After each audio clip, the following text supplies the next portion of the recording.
Hi guys, today we're going to look at how to delete apps from a Mac. It's pretty easy, even though there are a few exceptions. It's generally easier to delete apps from a Mac than a PC. Everything relating to the app is all stored in one place. So, if we go into Finder, go into Applications, you'll see all your apps in your Applications folder. If you scroll, you'll see all your apps in the Applications folder. There are a few hidden folders which sometimes you don't see. That's just Apple trying to protect your folders.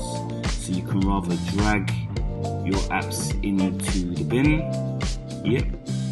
which is over here, or you can always right click and basically move to the bin.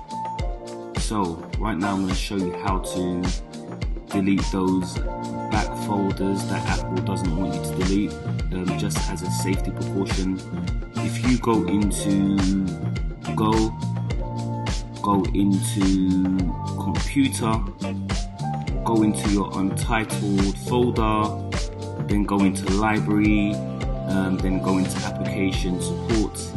These are all your back folders that Apple doesn't want you to delete.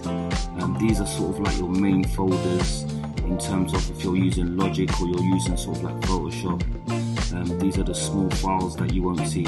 So with these files you can just sort of like drag them into the bin, like I said before, or you can right click and generally move to the bin. And that's how you delete all your back folders in your application. So thank you for tuning in to Minko's Max tutorial. Thank you guys, see you next time.